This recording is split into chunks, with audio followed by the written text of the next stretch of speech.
Good morning to all of you. मैं Neetu Gupta and कैसे हैं आप लोग? अच्छे। तो चलिए, आज एक बहुत ही इंटरेस्टिंग टॉपिक है, डायरेक्ट एंड इनडायरेक्ट स्पीच। ये जो टॉपिक है हमारे 10th 12th और जितने भी कॉम्पिटिटिव एग्जाम हैं उनमें भी बहुत बहुत उनके लिए भी ये बहुत इंपॉर्टेंट है। तो चलिए स्टार्ट करते हैं।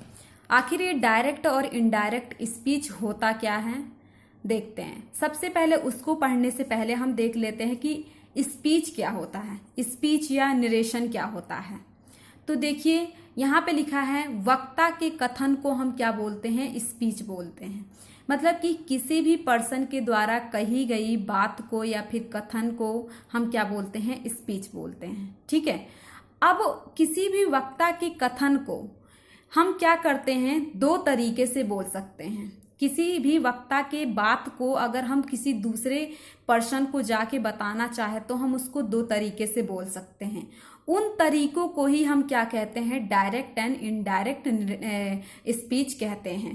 ठीक है, डायरेक्ट एंड इनडायरेक्ट स्पीच कहते हैं। सबसे पहला जो तरीका होता है उसको हम बोलते हैं डायरेक्ट नरेशन। डायरेक्ट को हिंदी में बोला जाता है प्रत्यक्ष, और स्पीच तो स्पीच होता है। ठीक है।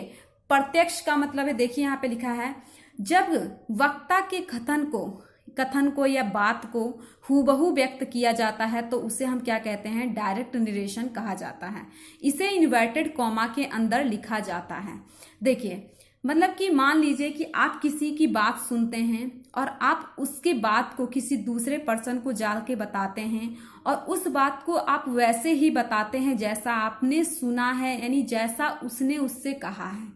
तो आप वहां पर कौन से तरीका का यूज कर रहे हैं या कौन से तरीके का, वो है आपका डायरेक्ट स्पीच है, वो आपका डायरेक्ट नरेशन है। ठीक है। दूसरा होता है कि आप किसी भी वक्ता के कथन को या किसी भी मतलब कि पर्सन की बात सुने और किसी तीसरे पर्सन को जाकर बताएं और उसमें क्या करें, कुछ अपने शब्दों का ऐड कर दें, तो उस तरीके को या फिर उस ढंग को हम क्या बोलते हैं, इनडायरेक्ट नरेशन बोलते हैं या फिर इनडायरेक्ट स्पीच बोलते हैं। ठीक है।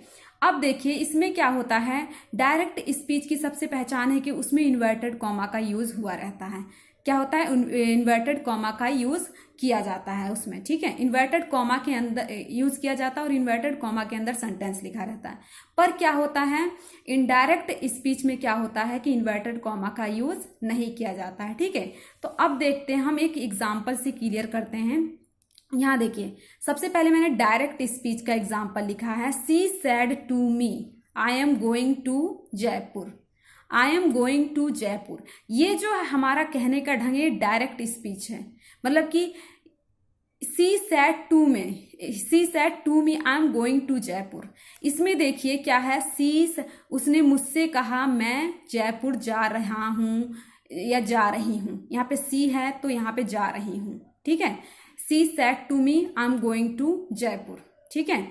अब देखिए यहाँ पर क्या है कि मतलब यहाँ पे इस सेंटेंस के दो भाग हैं। इस सेंटेंस के दो भाग हैं।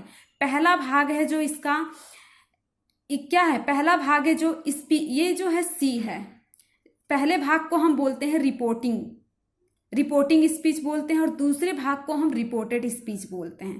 पहले भाग को देखें, इन्वर्टेड कॉमा के बाहर जितने भी सेंटेंस लिखे, जो भी वर्ड है या फिर जो भी सेंटेंस है उसको हम बोलते हैं रिपोर्टिंग स्पीच, और जो हमारा इन्वर्टेड कॉमा के अंदर है उसको हम बोलते हैं रिपोर्टेड स्पीच। ठीक है।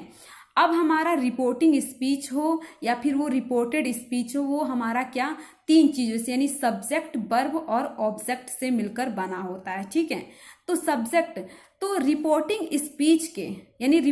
स्पीच के सब्जेक्ट को हम क्या बोलते हैं, रिपोर्टर, या फिर हम उसको स्पीकर भी बोलते हैं। क्या है, स्पीकर भी बोलते हैं। उसमें क्या होता है, जिस वर्ब का यूज हुआ रहता है उसको हम बोलते हैं रिपोर्टिंग वर्ब बोलते हैं। उसमें जिस ऑब्जेक्ट का यूज हुआ रहता है उसको ऑब्जेक्ट बोलो या फिर उसको हम लिसनर भी बोल देते हैं। ऐसे ही हमारा जो रिपोर्टेड स्पीच होता है वो भी क्या होता है, सब्जेक्ट, वर्ब और ऑब्जेक्ट से तैयार होता है। ठीक है। ये है हमारा डायरेक्ट स्पीच का एग्जाम्पल। दूसरा है हमारा इनडायरेक्ट स्पीच। इनडायरेक्ट स्पीच में क्या होता है कि कोई भी बात को, अभी मैंने बोला कि उसमें क्या होता है, थोड़ी बहुत अपने शब्दों में उस बात को कह दो, जिसकी she told me that she was going to Jaipur. देखिए मैंने इस डायरेक्ट स्पीच को ही इनडायरेक्ट में यहाँ पे चेंज किया है, ठीक है, यहाँ पे मैंने इनडायरेक्ट में चेंज किया है। तो यहाँ पे देखिए इन्वर्टेड कॉमा का यूज नहीं किया जाता है, इसमें फुल स्टॉप का यूज यहाँ पर किया जाता है। तो डायरेक्ट स्पीच की पहचान है कि उसमें इन्वर्टेड कॉमा रहता है, और डायरेक्ट स्पीच के जो सेंटेंस हो उसके दो भाग होते हैं, एक होता है रिपोर्टिंग स्पीच और एक होता है रिपोर्टेड स्पीच। चाहे वो रिपोर्टिंग स्पीच हो या फिर रिपोर्टेड स्पीच हो, वो क्या होता है, हमारा सब्जेक्ट वर्ब और ऑब्जेक्ट से मिलकर बना होता है। ऐसे ही हमारा रिपोर्टेड स्पीच भी होता है। तो ये है हमारा इंट्रोडक्शन। आज हमने मतलब इंट्रोडक्शन देख लिया कि आखिर रिपोर्टिंग स्पीच क्या होता है, किस में होता है। ये होता है हमारा डायरेक्ट स्पीच के इन्वर्टेड कॉमा के बाहर जो सेंटेंस लिखा रहता है उसको हम रिपोर्टिंग स्पीच बोलते हैं, और जो इन्वर्टेड कॉमा के अंदर लिखा रहता है उसको हम रिपोर्टेड स्पीच बोलते हैं, ठीक है। अब डायरेक्ट क्या होता है, डायरेक्ट में क्या होता है, किसी भी बात को हम हूबहू बोलते हैं, और इनडायरेक्ट में क्या, अपने शब्दों में बोलते हैं। तो ये है introduction of direct and indirect speech. तो अगर इसमें कोई मिस्टेक या कुछ नहीं समझ में आया हो तो प्लीज़ कमेंट बॉक्स में कमेंट कर सकते हैं। Thank you.